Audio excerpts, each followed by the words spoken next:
Estendam as mãos sobre o nosso irmão aqui e fale: Senhor Deus, abençoe, ó Pai, o nosso irmão Renato, que ele venha falar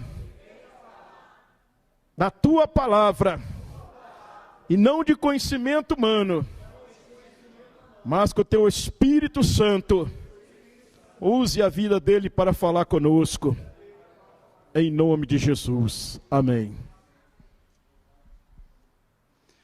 Pode se assentar.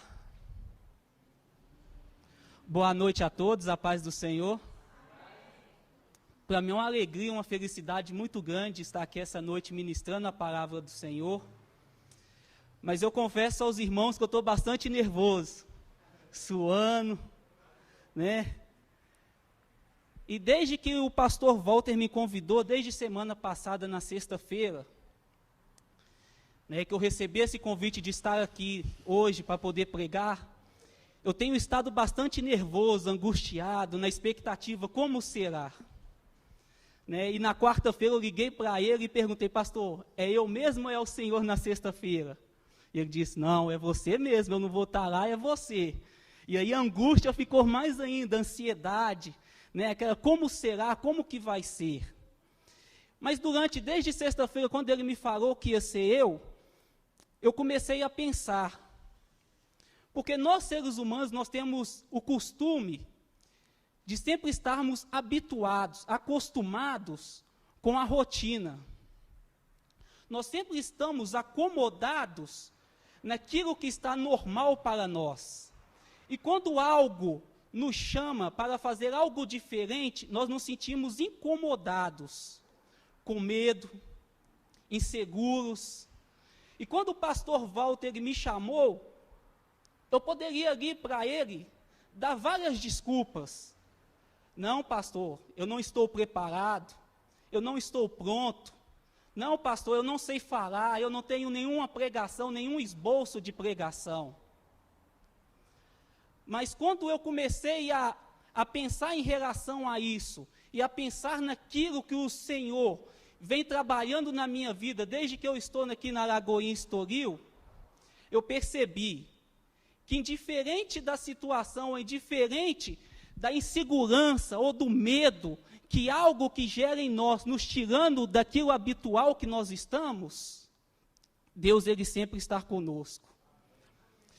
E nesse decorrer dessa semana, pensando em relação a isso, e pensando não só em relação, né, a estar aqui hoje, pregando a vocês, trazendo a palavra do Senhor, né, saindo do habitual, daquilo que eu estava acostumado, porque era muito cômodo para mim estar sentado, ouvindo a palavra do Senhor, e ter que estar aqui hoje, trazendo a palavra, eu comecei a perceber algo que eu fazia há muito tempo, e que talvez vocês que estão aqui hoje, ainda continuem fazendo, dando desculpas. Desculpas por várias situações que acontecem e que geram em nós, que nos levam a termos que tomar atitudes, mas por medo, por insegurança, nós acabamos dando desculpas. Desculpas para a sociedade, desculpa para nós mesmos e desculpa para Deus. E eu pensando a respeito disso e como testemunho da minha própria vida, eu peguei alguns tópicos que estão como testemunha da minha vida, que fazem parte da minha vida, na minha caminhada. E eu gostaria de estar compartilhando com vocês, com os irmãos essa noite. E a primeira desculpa que nós damos está lá em Êxodo.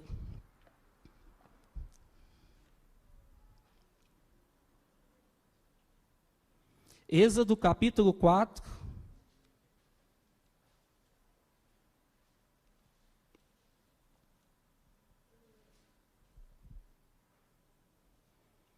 Êxodo 4, a partir do verso 10.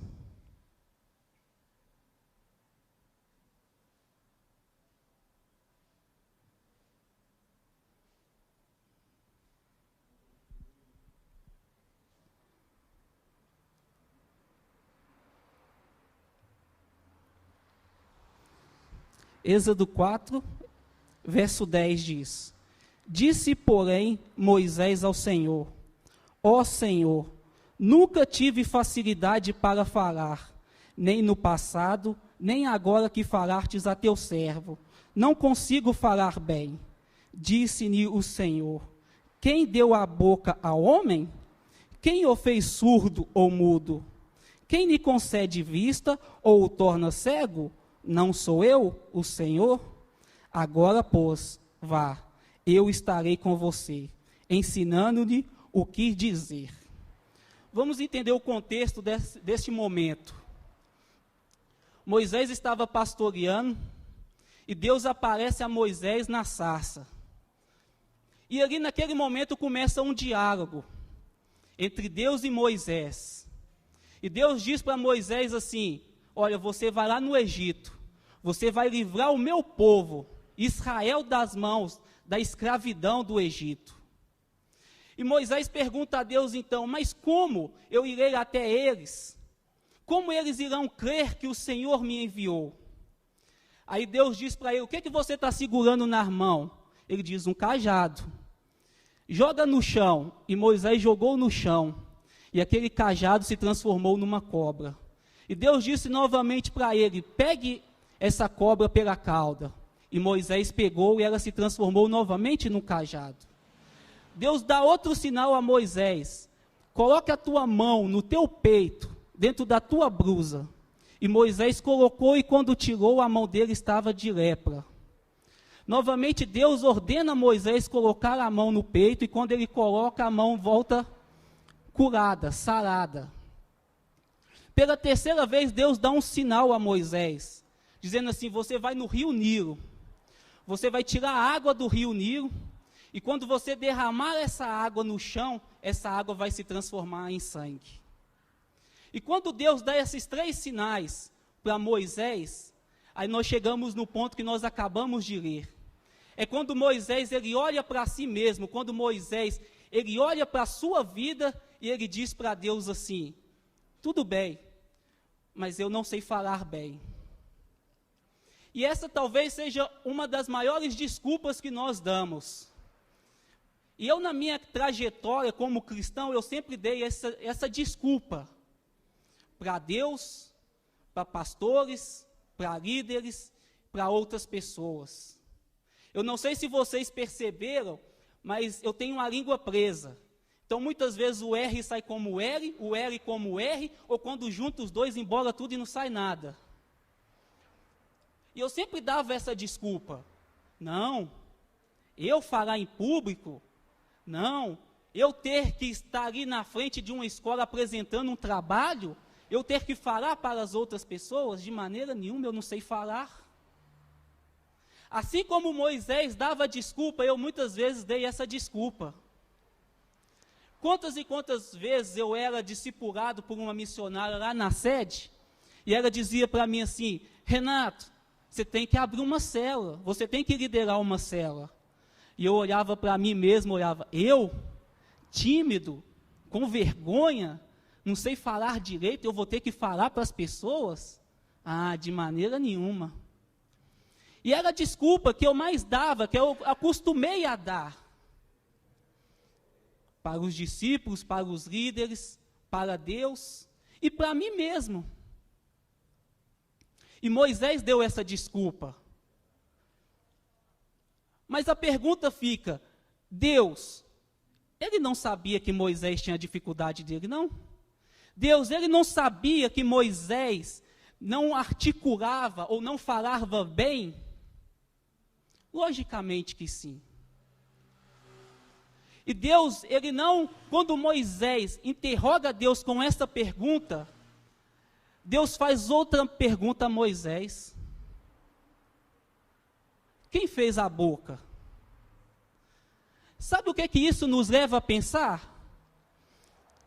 É que Deus nos conhece, Ele conhece as nossas limitações, e mesmo conhecendo as nossas limitações, Ele quer nos usar. Deixa eu dizer a vocês, irmãos, nós não estamos aqui na Lagoinha Estoril à toa. Você não veio parar na Lagoinha Estoril à toa.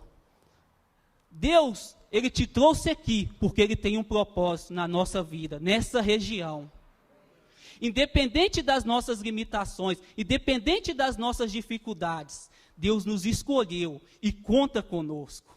Assim como Deus contou com Moisés para tirar o povo da escravidão, para tirar o povo do Egito, mesmo diante das dificuldades, mesmo diante dessa limitação que Moisés tinha, Deus usou. Deus, mesmo diante das nossas limitações, Ele quer nos usar. Uma outra desculpa que nós costumamos dar muito, está lá em Juízes, capítulo 6.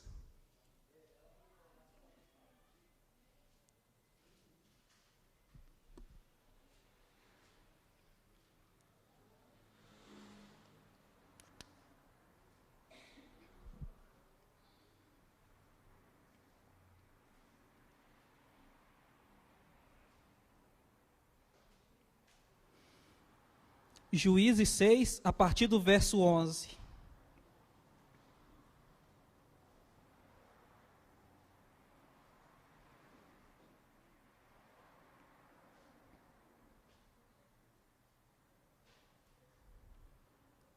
Amém? Então o anjo do Senhor veio e sentou-se sobre a grande árvore de Ofra, que pertencia ao Abiezerita Joás. Gideão, filho de Joás, estava malhando trigo num tanque de prensar uvas, para escondê-los dos midianitas. Então o anjo do Senhor apareceu a Gideão e lhe disse: o Senhor está com você, poderoso guerreiro. Ah, Senhor, respondeu Gideão, se o Senhor está conosco, por que aconteceu tudo isso? Onde estão todas as suas maravilhas que os nossos pais nos contam quando dizem: não foi o Senhor que nos tirou do Egito? Mas agora o Senhor nos abandonou e nos entregou nas mãos dos medianitas. O Senhor se voltou para ele e disse: com a força que você tem, vá libertar Israel das mãos dos medianitas. Não sou eu quem o está enviando? Ah, Senhor, respondeu Gideão, como posso libertar Israel? Meu clã é o menos importante de Manassés, e eu sou o menor da minha família. Eu estarei com você, respondeu o Senhor. E você derrotará todos os midianitas, como se fosse um só homem.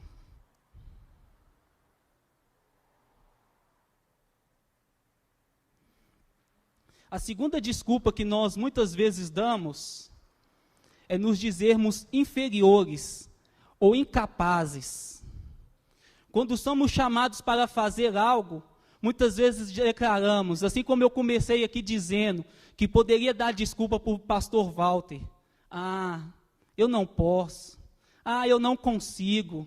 Ah, há outras pessoas superiores a mim. Há outras pessoas mais capacitadas do que eu. Gideão, quando ele responde essa pergunta, nós trazendo para português hoje em dia, é como se Gideão estivesse dizendo assim: coitado de mim, é o complexo de Gabriela, eu nasci assim, eu cresci assim, eu vou morrer assim. E quantas vezes nós não estamos dando essa desculpa para Deus? Quantas vezes nós não estamos nos comportando dessa forma diante de Deus? Quando Deus nos chama para fazer algo, aí nós olhamos para nós mesmos e declaramos: eu? Ah, eu não.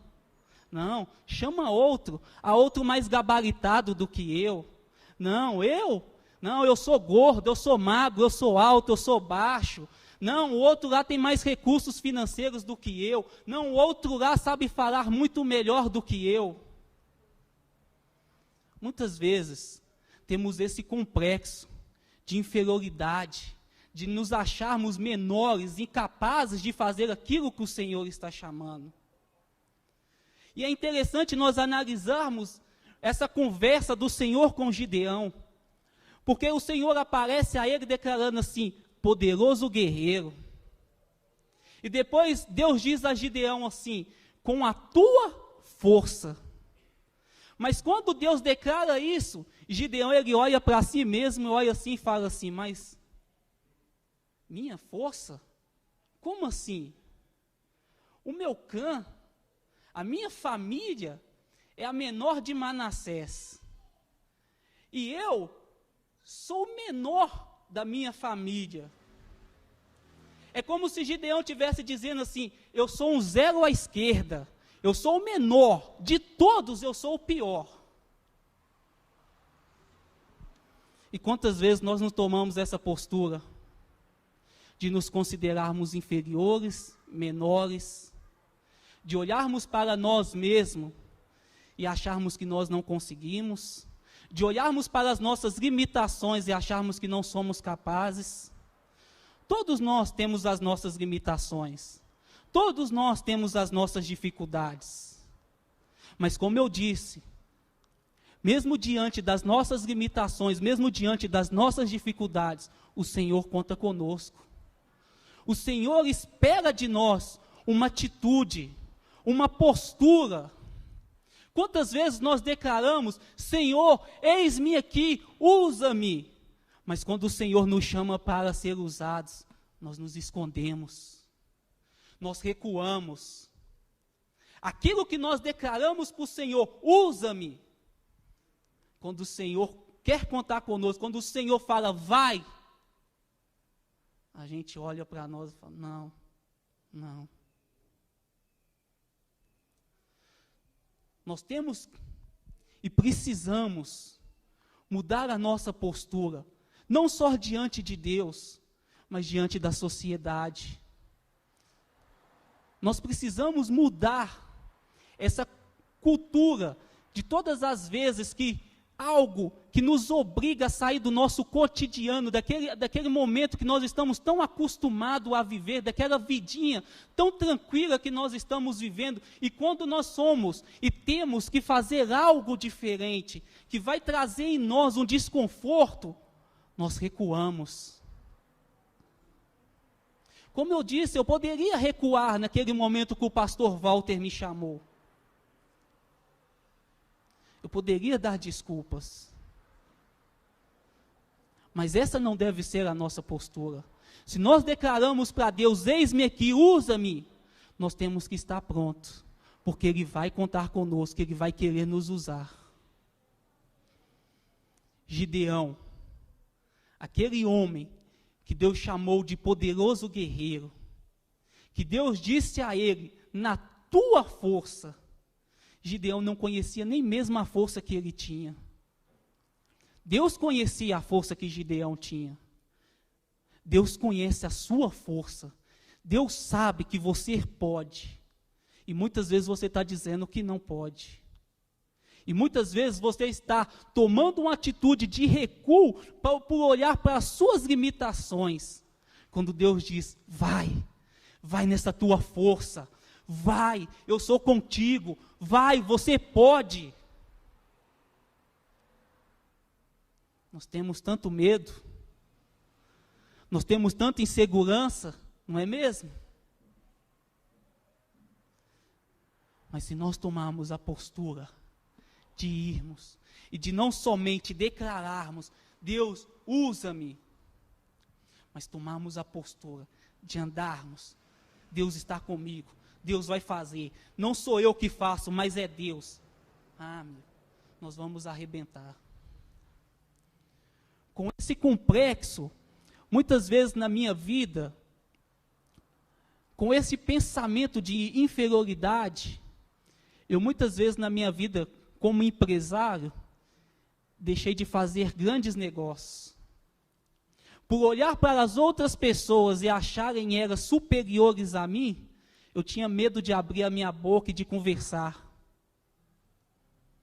Por muitas vezes, com medo e por insegurança, eu deixava situações passarem na minha vida, porque eu achava as outras pessoas mais capacitadas do que eu, e deixava as situações passarem.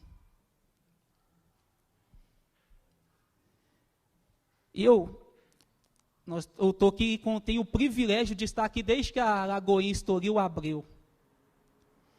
Vim com o pastor Walter lá da sede, E nesses 2 anos, o que eu tenho percebido e o que eu tenho visto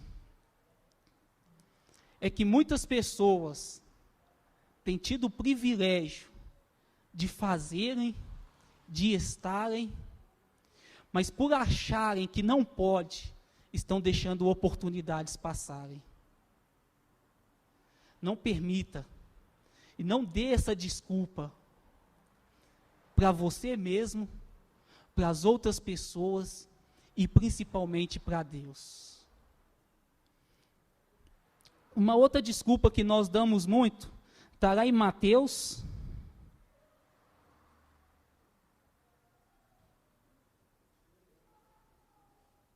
Mateus 25.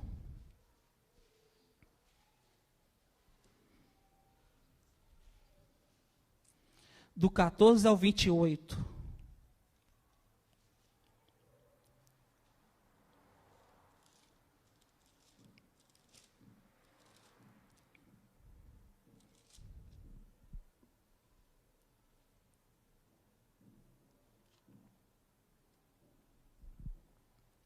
A partir do verso 14, a parábola dos talentos.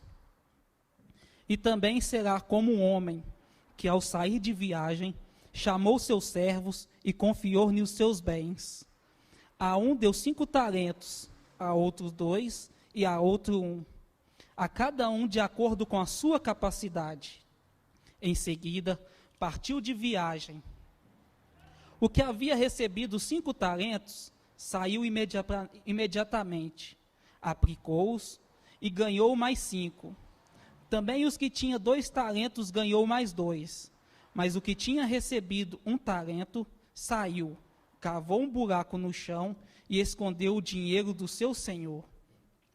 Depois de muito tempo, o senhor daqueles servos voltou e acertou conta com eles.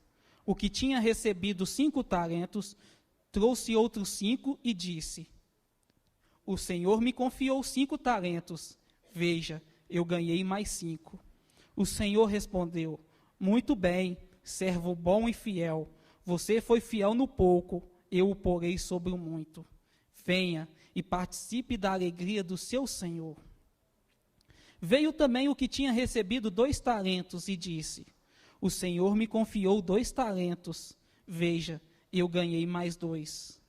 O Senhor respondeu: muito bem, servo bom e fiel. Você foi fiel no pouco, eu o porei sobre o muito. Venha e participe da alegria do seu Senhor. Por fim, veio o que tinha recebido 1 talento e disse: eu sabia que o Senhor é homem severo, que colhe onde não plantou e junta onde não semeou.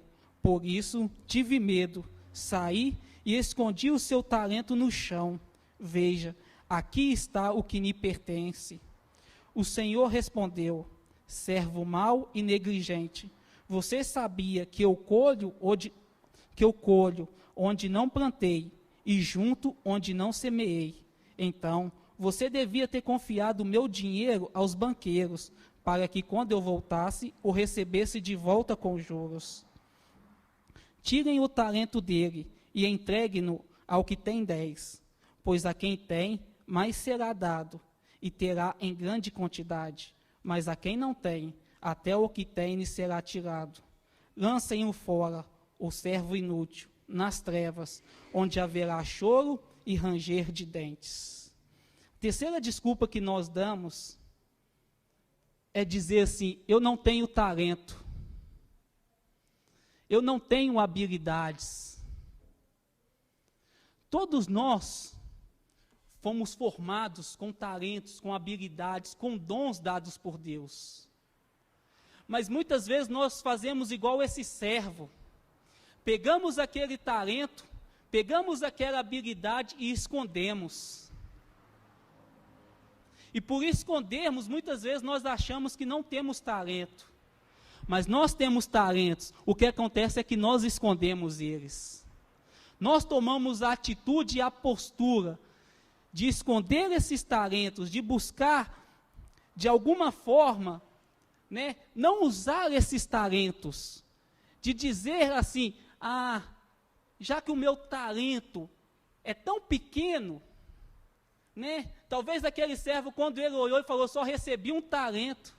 Ah, é tão pouco. Mas o Senhor nos deu talento. E esses talentos, Ele nos deu para ser usado por Ele, para a glória dEle. E o Senhor vai nos cobrar esses talentos. E o que é que nós estamos fazendo com os nossos talentos que Deus tem nos dado?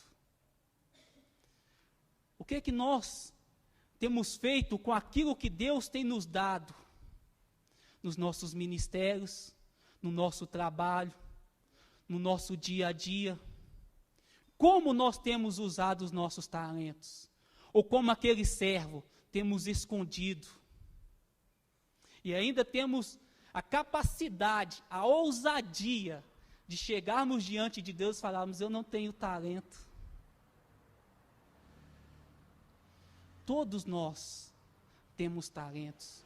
Todos nós temos habilidades dadas por Deus. Uns diferentes dos outros.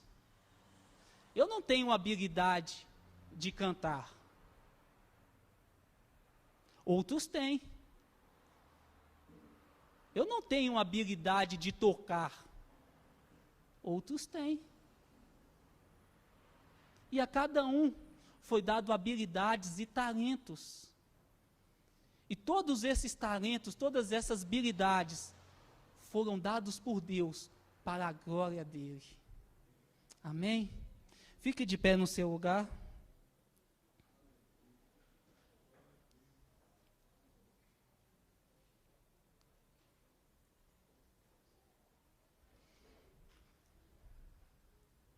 O que nós precisamos é tomarmos uma postura diante de Deus, diante da sociedade e conosco mesmo.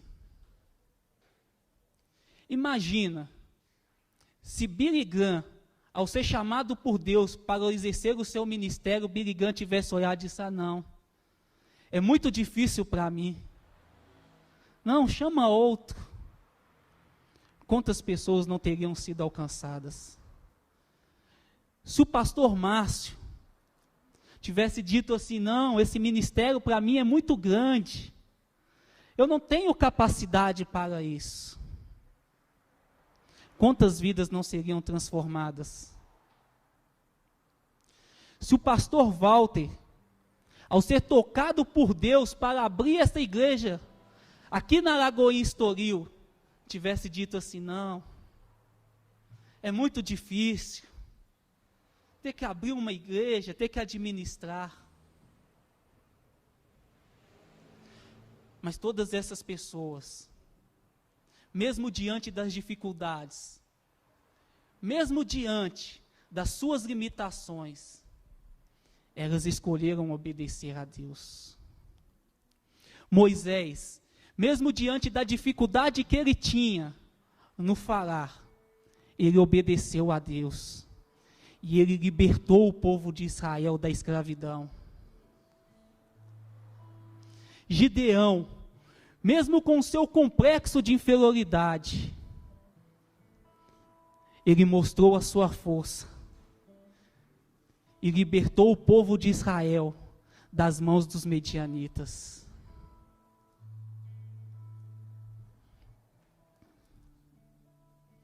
Eu não sei qual é a desculpa que você tem dado a Deus.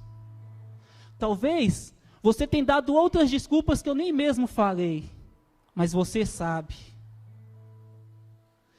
Mas Deus está aqui dizendo essa noite a você, eu conto contigo. Eu sei das suas limitações, eu sei das suas dificuldades, mas eu conto, eu espero você, eu quero usar você. Você pensa que é fácil eu estar aqui na frente hoje ministrando a vocês? Uma pessoa tímida, cheia de vergonha, com dificuldades no falar. Mas eu escolhi. Não sou eu que faço. É Deus. E eu só vou ser usado por Ele. está ali o meu amigo Denis. E quando eu entrei na Lagoinha, vindo de transferência, foi a mesma época que o Denis converteu, batizou e nós começamos a ser discipulados pela missionária Márcia. E o meu diálogo com o Denis era da seguinte maneira, não sei se vocês já assistiram na parte de algum filme, onde está o psicólogo com o cliente. E o psicólogo atende o cliente deita na cama, o psicólogo senta, e durante 1 hora o cliente fala. O cliente fala. E o psicólogo? E o cliente fala. E era assim o meu diálogo com o Denis. Né, Denis? O Denis falava. E eu Porque eu sempre tive, e sempre cresci, por ter essa língua presa, essa inferioridade, de achar eu não posso, eu não consigo. Mas desde que eu vim para Lagoinha, Estoril, eu tenho visto e Deus tem trabalhado tanto na minha vida, que eu percebi e que eu vi, Deus, Ele não é ilimitado, para Deus não tem limite, mas eu posso limitar a Deus de agir na minha vida, e durante muito tempo, eu limitei a Deus de trabalhar na minha vida, de fazer aquilo que Deus queria fazer na minha vida. Como eu disse, quando diziam para mim, abra uma célula, lidera uma célula, eu olhava para mim e dizia, não. Hoje eu lidero célula. E por liderar célula, eu vi, se eu posso liderar célula, se eu posso falar para 5, 6, 10, 20 pessoas, eu posso pregar para 30, 50, 100, 300 pessoas. Se eu posso pregar para essas pessoas, eu posso um dia estar na sede pregando para 6.000. Se eu posso um dia estar pregando para 6.000, eu posso um dia estar no Mineirinho, no Mineirão, pregando para multidões. Por quê? Porque não sou eu, é Deus. Não é por mim, é Deus. Não é as minhas limitações que vão atrapalhar Deus de fazer aquilo que Ele tem para fazer na minha vida. Não é as suas limitações que vão atrapalhar Deus de fazer aquilo que Ele tem para fazer na sua vida. Mas enquanto nós estivermos dando desculpas para Deus, Ele fica impossibilitado de fazer aquilo que Ele quer fazer. Porque Ele não vai nos obrigar. Essa é uma noite de nós terminarmos e pararmos de darmos desculpas e dizermos, eis-me aqui, Senhor, usa-me, mas estarmos prontos e preparados para que quando Ele nos chamarmos, nós venhamos aí, sem medo. Amém?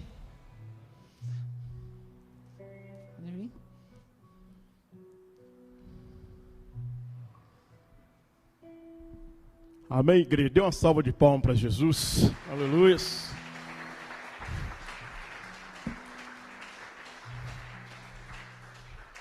Amém. Nós estamos chegando ao final. E todos vocês sabem que ocorreram na cidade uma tragédia. Um avião partiu do Brasil, levando uma comissão de jogadores. E lá em Medellín, a aeronave caiu e matou vários brasileiros. E eu gostaria de, como igreja, que nós orássemos pelos familiares daquelas pessoas que ficaram, que estão ali no estado de Santa Catarina. E vamos fechar os nossos olhos, vamos pedir a Deus que abençoe os pais, os filhos. Porque a Bíblia fala aqui em 1 Samuel, capítulo 2, versículo 6, o Senhor fala assim, ó, o Senhor é que tira a vida, o Senhor dá a vida. Ele faz descer a sepultura, Ele faz subir. O Senhor empobrece, o Senhor enriquece, abaixa e também exalta. Então o que aconteceu ali é da vontade de Deus. Vocês podem falar assim, mas é um absurdo. Mas é da vontade, Deus está no controle de tudo, irmãos. Vocês podem estar certos disso. Senhor, nosso Deus e nosso Pai. Pai, nós queremos apresentar, ó Pai, aqueles familiares, ó Pai. Aquela mãe que está agora chorando, Senhor. Está sem chão, Pai, para pisar. Porque nunca mais vai ver o seu filho, Pai. Aquele filho, Pai, que chora pelos seus pais. Porque os seus pais, ó Pai, foram abatidos, Senhor, nessa tragédia. Mas como eu li na Tua palavra, Senhor, o Senhor dá a vida, o Senhor tira a vida, meu Deus. Meu Pai, ó Senhor, a Tua palavra diz que o Espírito do Senhor é o Consolador, Pai. Então, como igreja, nós oramos, Senhor, pelos familiares daquelas vítimas agora. Pai, no nome de Jesus, Senhor. Pai, no nome de Jesus, consola, Senhor, aquela mãe que chora. Consola, Espírito Santo, aquele pai que chora. Consola aquele filho que chora pelo seu pai agora. Meu Deus, em nome de Jesus. É no Teu nome que nós como igreja oramos aqui nesta noite. Pai, no nome de Jesus, abençoe, ó Pai, aqueles familiares daquelas vítimas, Senhor. Pai, eles não vão esquecer, ó Pai. Não há palavra, Senhor, que possa, Senhor, mudar, ó Pai, ao coração, mudar o sofrimento daquelas pessoas. Mas em nome de Jesus Cristo, como igreja, Senhor, ó Espírito Santo, consola, Senhor, aqueles familiares. Consola, Senhor, aquele povo que chora, Pai, pelos seus. Consola, meu Deus, oh Espírito Santo. Consola cada família, Senhor. É o que pedimos nesta noite, ó Pai. E te agradecemos em nome de Jesus, Senhor. Amém, amém. Amém. Então é como eu li para vocês e como nós oramos. Não há palavras que possam consolar aqueles familiares. Mas possamos estar certos de uma coisa: Deus está no controle de tudo. Porque essa tragédia, creio eu, está sendo exemplo para o mundo inteiro. Eu assisti desde o início, eu vi o povo colombiano prestando homenagem às vítimas brasileiras. O mundo parou, foi uma coisa talvez inédita no mundo, no meio futebolístico, no meio do futebol, talvez seja uma coisa inédita. E creio eu que através disso, muitas coisas irão mudar. Muitas pessoas que viram aquele fato, aquele acontecimento, vão deixar de ser egoísta. Porque essa tragédia foi causada pelo egoísmo, pelo ganho do dinheiro. Mas, como nós oramos, que Deus possa consolar os familiares. Feche os seus olhos, erga a sua mão.